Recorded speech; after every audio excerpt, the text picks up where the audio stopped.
Welcome to the Peace Talks Live podcast. My name is Andre, and I am here with Will, Caitlin, Anthony, Alex, and Bergen. And the first question we'd like to start with today is, what inspires each of us to do what we do? Anybody want to start first? that's an excellent question. I know for me, what inspires me is just a little personal motivation.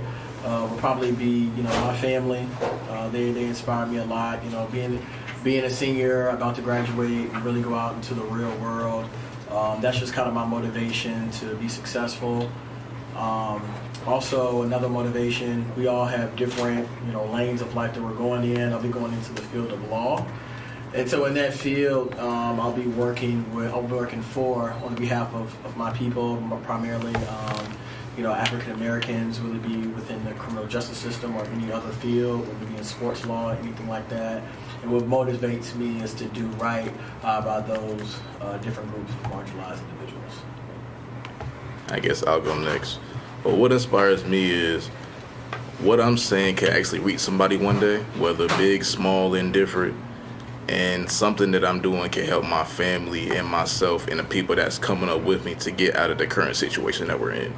Because we all, well, maybe most of us probably, maybe not all the way satisfied with where we are at this current state and moment. So we're always trying to, at least in my head, work better to get towards something in the future that's greater for us and everybody around us. That's what inspires me. I would say what inspires me, I'm going to be going into sports broadcasting and, sports radio and things like that. And, that's just always been, a passion of mine that's, at this point, it's just, hardwired into me. And so just going from each stage of that is very inspiring. And also, I like to try and bring, just as much value as I can to what I'm doing, and try to maybe, if I could just, help one person with something they're going through based on stuff I've gone through, that's very inspiring to me. I agree. I think I kind of motivate myself in a way. I don't know. I've wanted to do broadcast journalism since I was really young, so it's something that I've always been passionate about, and I always push myself for. So I'd say me personally, it's just kind of myself, really wanting to get it done and nothing holding me back. Yeah. I think something that inspires me a lot is my family, and not really proving to them that I can do it, but making them proud that I can reach my goal and that I worked hard all this time, and all the money they're paying for me to go through schooling got me to a good place and to what I want to do. So I think that support from my family is something that really inspires me to keep going and to do what I love. Yeah, and I feel like I'm more of a goal-oriented person, because if I don't have something that I'm working towards with a purpose, whether it's going into a practice, because I'm a student athlete, whether it's going into a practice with a small goal for that practice, or going into a class oh, I want to take really good notes today. I always have something that I'm working towards, because if I don't, I feel pretty purposeless and unmotivated. And I learned that definitely from the powerful women in my life, being my mom and my grandmother. So yeah. Now, what are some of the ways that y'all take inspiration from other people?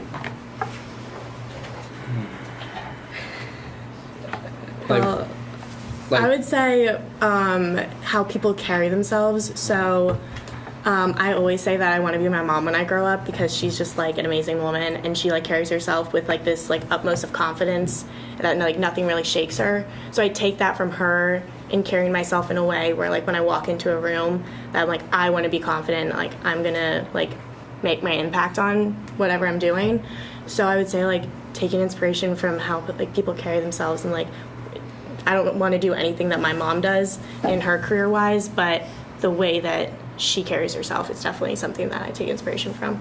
Something that that really inspires me when I see it in other people is just when they've literally just come from nothing and come from the dirt, because to me that just eliminates excuses. Somebody who was maybe born in a different country where they had very little, or born in this country in an area where they had very little, and they made it to the top of their craft. To me, that just eliminates excuses, and it shows you really can do anything you put your mind to. And something that I've always liked, a phrase that I heard resources are never the problem. It's lack of resourcefulness that's the real problem. So. Well, I think one thing that I get inspired by, I like when older people give me game. So I like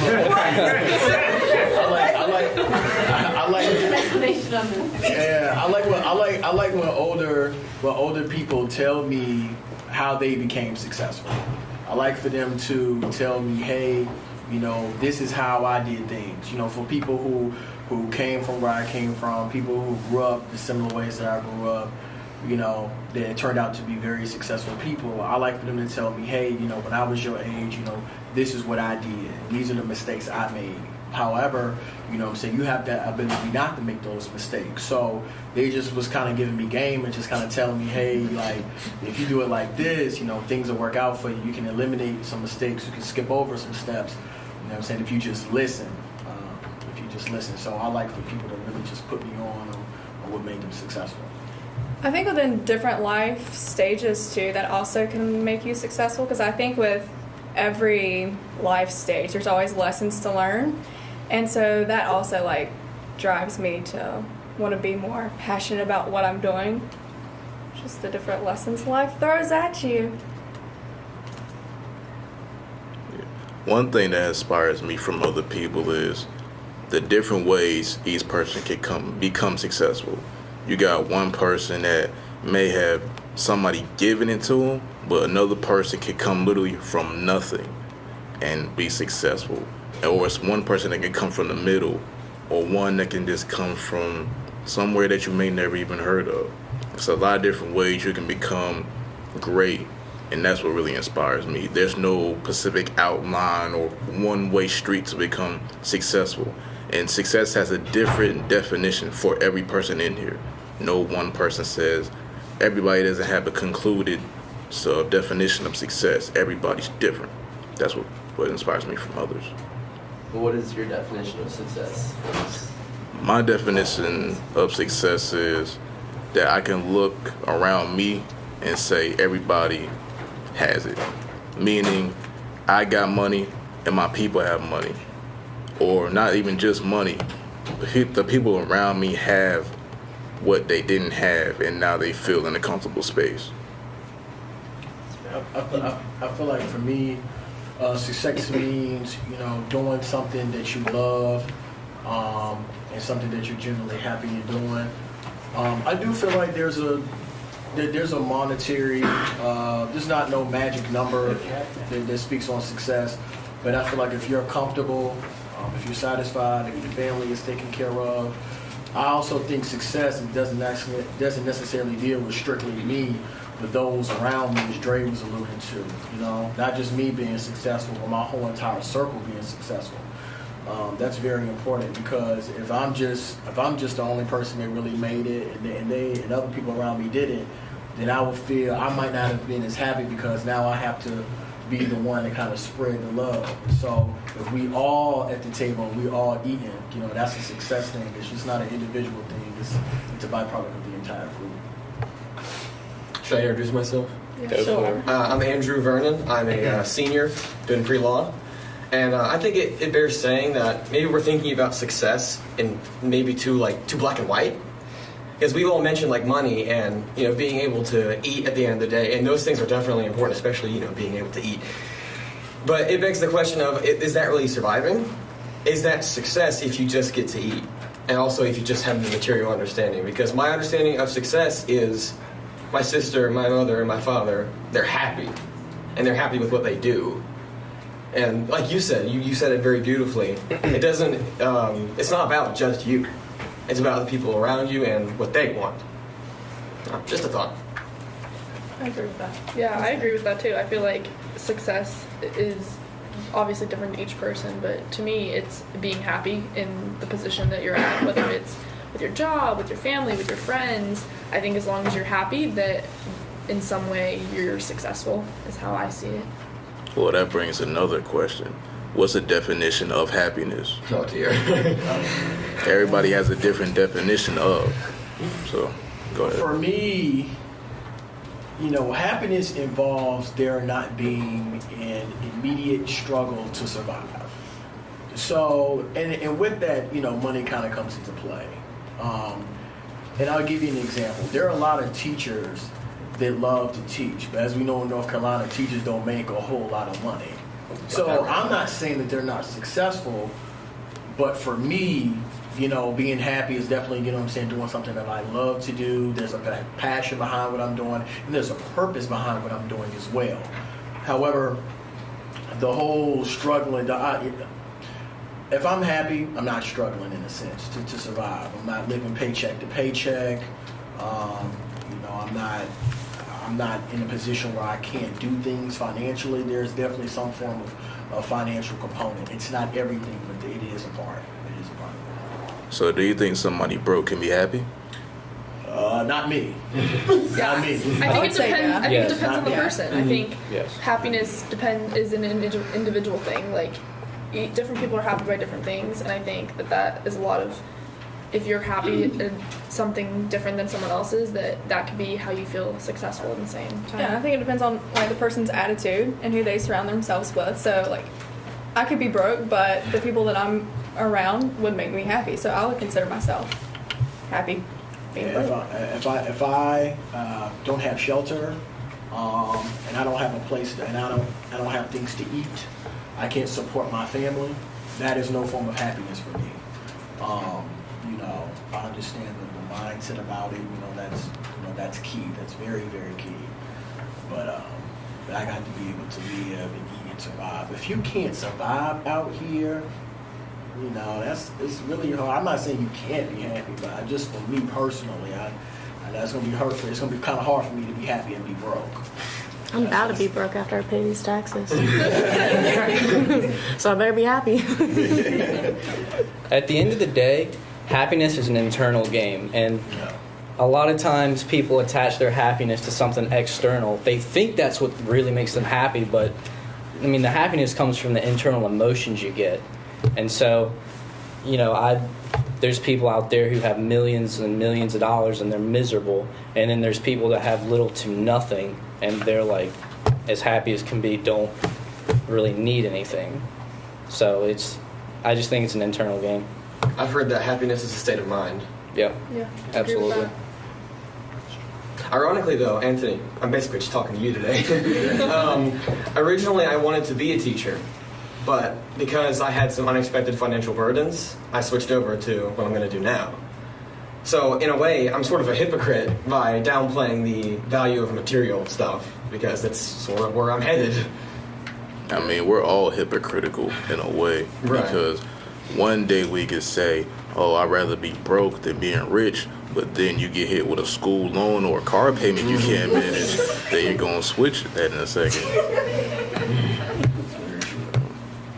Did you have a question?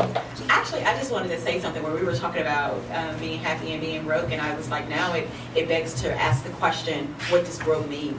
What does broke mean for everyone? $1,000 in savings could be broke to some people, and some people are like, hey, I've got resources. I don't feel broke because everything that I have is taken care of.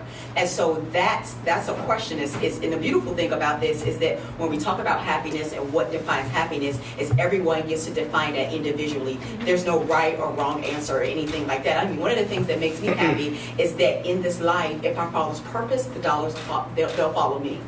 And so if you tie yourself to something that you enjoy to do, the dollars will find you out one way or another. So that person that's a teacher, at some point, it may not even come through the teaching salary at a school. Someone may just sow or give to them, but the dollars will follow you when you follow your passion. So for me, that defines happiness. I was just wondering if I could weigh in on the happiness question. Yeah, so You can pull up a chair, man. You understand?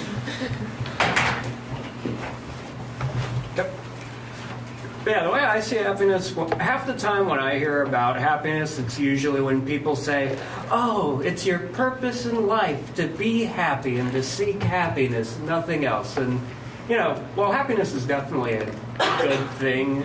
At the same time, I almost feel like sometimes we ourselves, as well as society, tends to focus way too much on seeking happiness as opposed to the greater good? Because when you really think about it, I mean, happiness is a very subjective thing that means different things to different people. I mean, someone's view of happiness could be exactly like ours, though, I mean, someone else's view of happiness might be killing a bunch of puppies or getting absolutely poisoned in an alleyway or doing nothing but or something that is either incredibly harmful to them or incredibly harmful to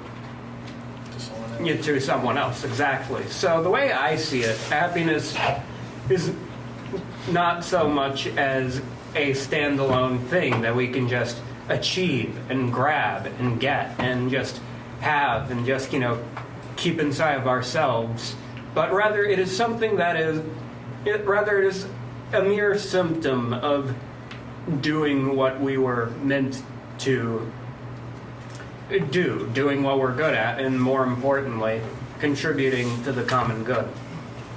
Something else that I'll throw out there is if you're trying to find happiness, I don't think you're ever going to find it because Amen. I mean, like I said before, it's an internal thing, and I have been in a place before where I was just trying to find happiness somewhere else other than right here where I'm at, because if you think something is going to make you happy, once you get to that place, you're going to be in the exact same state that you were before, and I think that's something very important to think about. Well, that goes what happened to do the mental work that no matter what I'm doing or where I am, I will be eventually or happy with the place that I'm at, because we have to go through stages in life to get to where we are. It's going to be the bottom, middle, top, or some people may not even reach one of those stages because of certain unfortunate circumstances in life that just happened. We all just have to have the mental makeup of we can do it and we will do it, so we're going to do it, which goes with planning and positive reinforcement, because there's going to be downfalls and pitfalls in life every day, every time, but if you can come back up from that, it's going to make you a stronger person, which loops into another topic, the impacts of social media on our generation. Uh-oh. Oh, yeah. There's a lot of unfortunate, there's good and bad in everything, right? Social media, internet, perfect example, which goes into the mental aspect. We all are faced with pictures or magical words, I like to call them sometimes, of what people are doing or what they like to put out what they're doing. Truth and lies in everywhere. So what do y'all think are some of the impacts of social media on our generation? Well, it's created a whole new career field for people to enter into, and that's a career field that I want to enter into, is social media. And I see a lot of positive, and obviously there's negative with being compared to X, Y, and Z or whatever, but it's a whole new career field where you can basically brand yourself. And I would love to go into doing it for a company or professional team or whatever, where you basically get involved with your fan base. So whether it's an NFL team or an MLB team or sports or whatever, you can have more interaction with your community or your fan base or whatever, so that there's more of a two-way communication instead of in years past or in generations past where ads have mostly been a one-way of communication, where you're just plastering things, where you can actually get feedback and here where we would love to see more interaction with your community and community service, or we'd love to have more events where you help out kids or whatever. There's more of a two-way communication instead of a one-way, which I love to see, because I think we lose a lot of conversation in society these days, so it's just kind of opening a new way of conversation. I think social media has its pros and it has its cons as well. And I think what it does is, I like it because it allows people to really put out a lot of their opinions on certain topics. And so for me, what it has done for me, and especially Twitter, it has allowed me to really enhance my mind about different perspectives and different viewpoints. I do like that as well. However, on the flip side of it, that kind of comes with the territory. Social media, we have seen, has now, it can negatively impact people's lives. You know, from the different movements that we have. So it has allowed people to hide behind a screen and kind of say some derogatory things we see all the time. And we've seen a lot of people's careers be affected by social media negatively. And so, like I said, it's good. It's kind of, that's not bad. It's just, that's pros and its cons. But it's generally, all in all, it's a good thing. I agree with that. I think there's a lot of people that hide behind it and that use it as a way to have a fake, identity kind of, but I also think it's a good thing. I feel like social media and the internet, it's a good way for, especially nowadays, for people to express themselves in ways that they wouldn't feel comfortable doing outside of their phone or outside of the screen, which in some cases isn't a good thing, but I feel like a lot of the times, like for example podcasts, I mean, we're using the internet right now to express how we feel about certain things, and I feel like it also does a lot of good, and I think it's a lot of just how people use it, and it going back to like it's a personal thing. I feel like how you use it individually has a lot to affect on how it impacts you.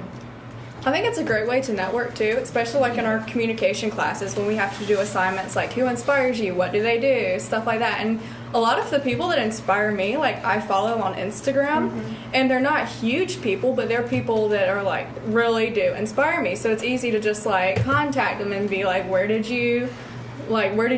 Where did you go from here? So I think it's a great way to network and get to know other people. Yeah, I think it's also been very beneficial in my life because I've been able to become much more informed and I've been able to communicate a little more too. But at the same time, I think, as a designer, since I'm Ethan McElvey, the designer for the Peace Times, which I forgot to mention earlier when I joined the podcast right here. But yeah, I think a main design issue with social media is that it is extremely addictive because there is no idea of done. Like, you can look in your email, for example, and you can check your emails and eventually be done checking them. In fact, you can even archive them or throw them in the trash so you don't have to see them in your inbox. Whereas you don't really have that with social media. Like, I found myself sitting there for hours and hours just looking at articles about fields I'm passionate about or different, bands or anything else. And so I think if we added more of the concept of, actually being done with something, i.e. you can swipe away a bunch of Instagram posts and then, you don't have to, it's not a completely endless feed. I think that would be a lot more productive. Like a week ago, I gave up having my social media apps on my phone unless I was going to upload something to them or post, and honestly I was kind of surprised on how much productivity that I was missing out on until now. You can mark this in. Oh, sorry. No, you're good. I was gonna ask, like, at what age do you think is like appropriate to like introduce social media to younger people? That's a very That's a good tricky question. That's a good question. Oh gosh. Well, I've always said, because I've done research projects in other comm classes, that when we were growing up, we had like internet literacy classes where you were like learning how to use computers and stuff. And now I feel like we need to have social media literacy classes added into that because it is so prominent in our culture now, and that everyone uses it, especially now. Like anyone from like 80 to like 15 is using it, and even younger. And I feel like we just need to be very careful with how we're presenting it to the younger generation, because I didn't get a cell phone till I was in middle school, but now they're like third graders with like iPhones, and it's like, whoa, like that's crazy. So like I feel like we need to add those social media literacy classes into school systems now, because like I don't think we should just rely on parents, because I don't think, no offense, I love my mom and everything, but like I don't think parents are well equipped with the tools to teach their children about social media. Is anyone? I think that's where the direction we need to go in, is starting to do more research and starting to create these classes and starting to create this whole like field of like this is how we should do it, or like this is like more like parental locks on things and stuff. Like you have to put your ages in for like Snapchat, where you can't use Snapchat under a certain age and stuff like that, and having these policies and stuff because it's so unregulated. And like I hate to put regulation on stuff that's about self-expression. At the same time, like I don't think a 10-year-old should be posting things on social media about like complaining about like, I don't even know what 10-year-old complains about. I don't. But like just all those sorts of things where we need to start regulating things and putting policies on things because it is so like haywire in a way. So yeah.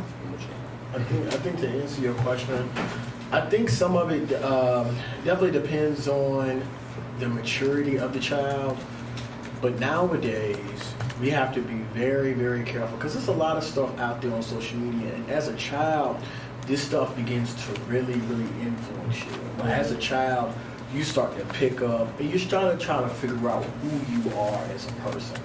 And so when you get on social media, you see all different types of sorts of stuff. You know, I believe just to give an example, but this example, I'm not saying it is right, I'm not saying it is wrong, I'm just throwing it out there. So I saw on Twitter the other day, Dwayne Wade's son was at a LGBTQ rally, and he was wearing, he had some lipstick, some makeup, he was, on the runway, he was like a model or something like that. And, there's all different types of debates on social media about that. Now, mind you, he is 10 years old.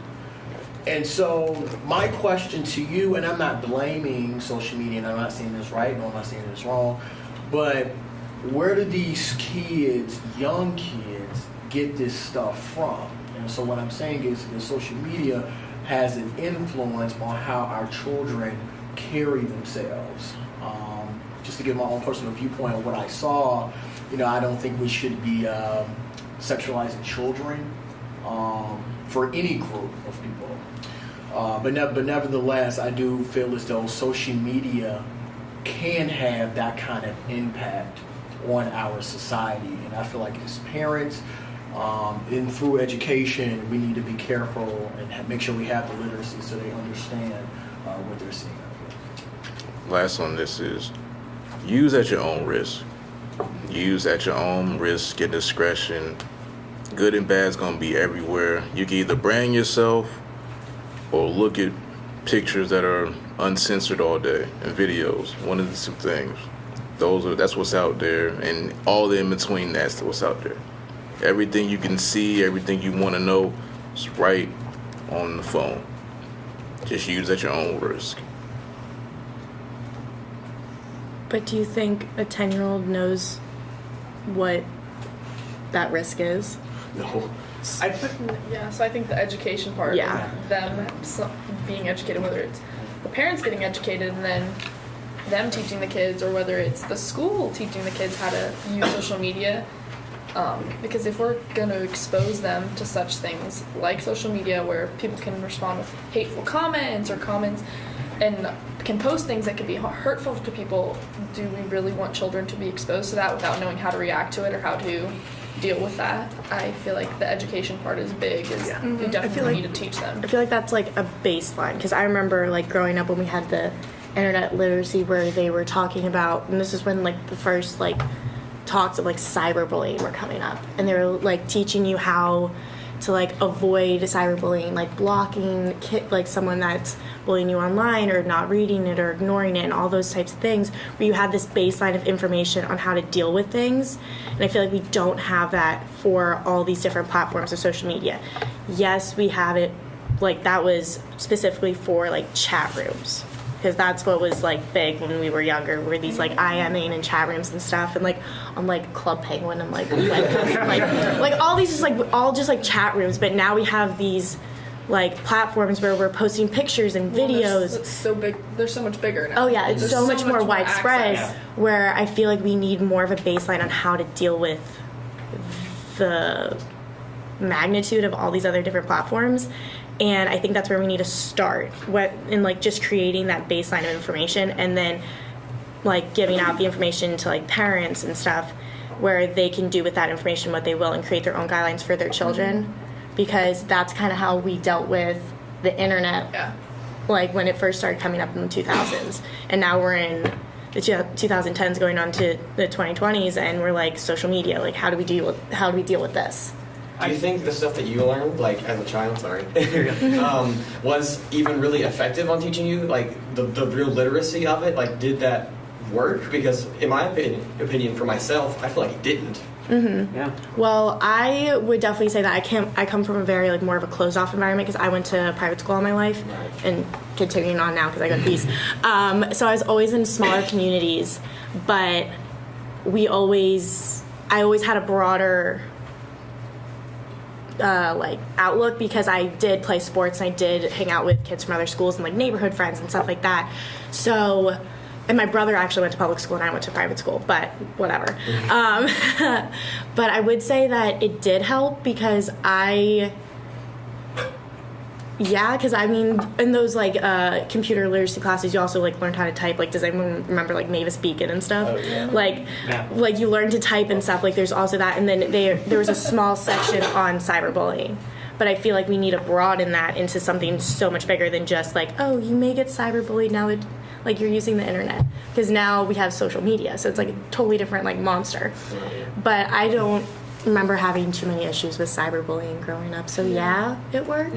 I think so too, that a lot of people don't truly understand how truly broad and truly random the internet can be. Like, for example, at one of my previous positions, which was an internship, we were going to do a poll to help rename the different stations in the William Peace University dining hall, and they suggested that we ask the internet to come up with the names for us and then start the poll. See, he's already laughing because I think he knows. What do you mean ask the internet?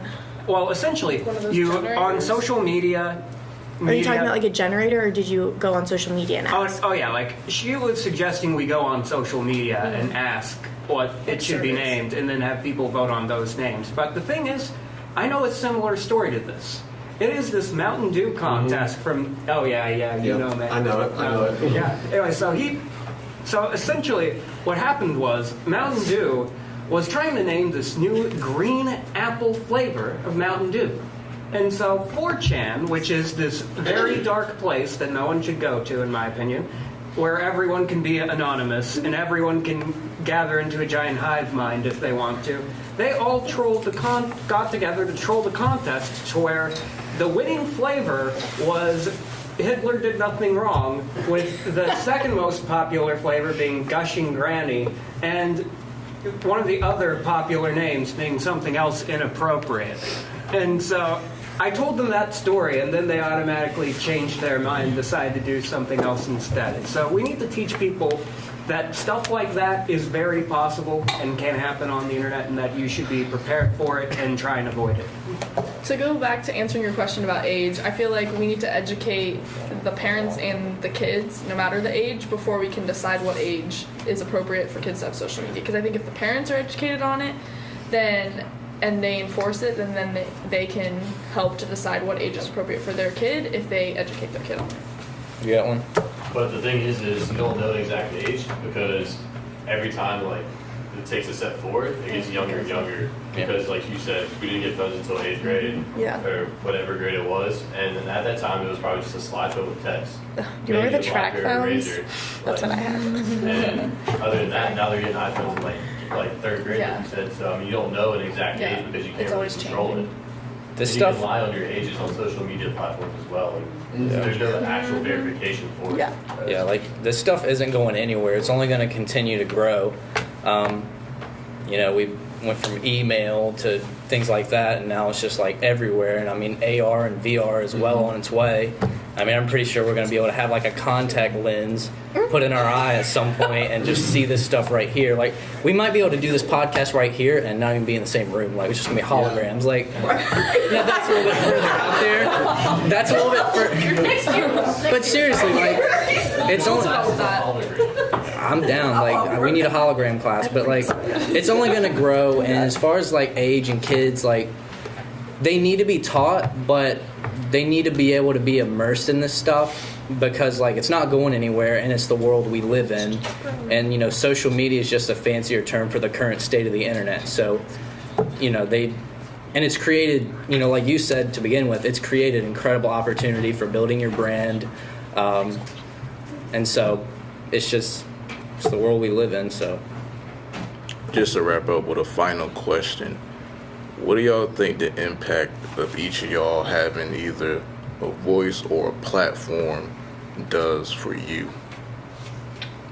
Well, I'll start off with, I remember me when I first started coming onto the podcast, and I had the idea of doing Peace Pop, and I was talking with Caitlin and Alex about it. We started narrowing our focus, and we narrowed it, well, like, we kind of talked about narrowed it down where we just wanted, like, a place as, like, young women to talk, because we have these conversations, like, in, like, girl talk all the time, but, like, we wanted to, like, broaden our reach outside of our inner circle. So we created Peace Pop, and, like, yes, we talk about anything from, like, Bachelor recaps to, like, what's happening in pop culture, but we also have talked about, like, some serious stuff on, like, our discussion topics where we talked about, like, our timelines, like, where we see ourselves in 5-10 years, like, how many kids we want, and, like, when do we see ourselves, like, getting married and stuff, like, oh, like, real, like, in the future stuff. That's, like, super scary. But we also talk about, like, oh, what did we do together on, like, Galentine's Day instead of Valentine's Day? So we wanted to create a space for ourselves to talk about whatever we wanted, because sometimes, like, girl talk gets this, like, bad rep of being like, oh, you're just, like, trading, like, what's the best lip gloss. I'm like, no, we're actually talking about, like, real life stuff that we deal with on a day-to-day basis, whether it's, like, how we feel in a room full of men, or how we feel about the stigma of, like, women watching sports and, like, stuff like that. We talk about this stuff all the time in closed doors, but we wanted to open it up where we could talk about it and other women could listen to it and be like, oh yeah, I feel the same way, or they can, like, interact with us on social media and do all that kind of stuff. So I feel like having that space that, like, safe space where we can talk about whatever we want. And, like, sometimes we have the guys come on and talk about stuff with us too. I mean, I don't have a choice sometimes, so I gotta yeah, Andre's there because he has to do the audio, so sometimes he chimes in. But I feel like we just have a good time just doing something that we like. Yeah, I agree with that. I think when we first started the podcast, when the idea was brought up at the media conference where we first learned about doing it, that I really liked the idea just because I felt like it was a good place for us to voice not only our opinions, but, like, our interests, and for other people and in the community, and for other people, like our peers, to hear our opinion, and for just a place for us to express ourselves. And it impacts me a lot. I love doing it. It's like my passion. I have a lot of fun, so I feel like, how you were saying, like, I feel like it's just a great place for us to express how we're feeling. And I mean, sometimes we even talk about how our days are going, and I feel like a lot of times, like, all of us need that, and I feel like it's a good place for that, to just let loose and have fun and talk about things that we need to or that we want to. I agree with those things. And then I have a friend who is in high school, and, like, I had no clue that she listened to Peace Talks because she's not even, like, around here or anything. But then, like, she messaged me about one of our topics before. And so we actually grabbed a coffee and we talked about it more. And so I think it's just stuff like that. Like, that one person that listens to it and it, like, really stays with him. Like, all about the connection. That's what really keeps me going. Oh, yeah. And, like, my mom listens to, like, every one of our podcasts. Oh, yeah. And sometimes she, like, calls me up. She was like, Bergen, you talked about a lot that day, like, and she's, like, asking me about all this stuff. I was like, oh, yeah, I guess, like, I didn't talk to you about that before. I talked about it on the podcast. Yeah, we just use it as a vent session. I feel like a lot of times we need that. Yeah. Whether it affects other people, like, sometimes it impacts other people, and other people agree with us, and sometimes they don't. And I just feel like we need that space. Yeah, and I saw a lot of my family from Philadelphia this past February, and my mom was, like, going around being like, oh my god, Bergen does this podcast at her at college, and now, like, my whole family listens. So I'm like, guess I'm just broadcasting to my whole family life updates. I think with social media, with it giving me a platform and and what it does for me, it allows me to really get my viewpoint out there, things that I really feel strongly opinion about. I can get it out there, and then I can kind of see maybe the people I go to school with, maybe the people that are back home, chiming in on some of this conversation. Now I kind of see where they stand.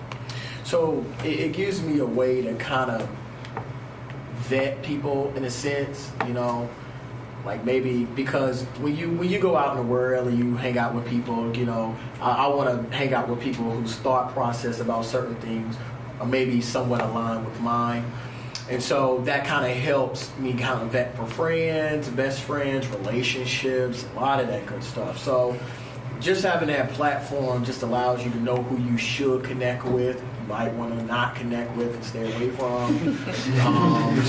So it helps a lot. And another reason what that platform does for me, it allows me to see other people who are, you know, very successful.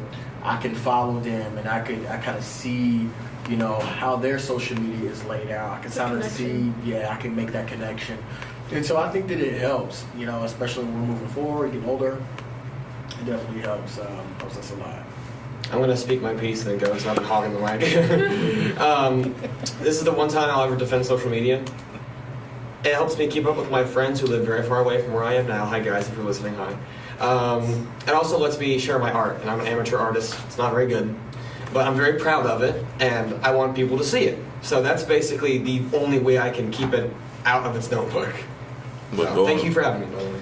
You know, I can relate to him, too, on a very spiritual level with that, because I do that, too, on social media with my graphic design work and illustration, to where stuff that people otherwise wouldn't see outside of school suddenly has a bunch of people from around the world, and in countries like this one, or even the most random countries where I wouldn't expect it to gain traction. And then all of a sudden, I have a lot of support for my work, and then I can also see other people's work very quickly as well, so I can get that little bit of inspiration in mass that drives me forward and gives me new ideas. Everybody has a unique perspective, and I feel like everybody in their own way has kind of talked about how it gives you a voice to talk about whatever you want to talk about, but I think it gives you the option of communicating with the world how you want to communicate, whether that's through the written word, blogging, you know, video, audio, like a podcast. It, you know, however you communicate, you have that option. You're not down to one thing.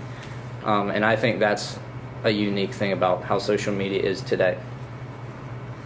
Cool thing with me is I used to be the kid that either sat in the front or the back, but didn't said nothing in class. Kind of still am today. But, I was about to say, so you don't think that changed.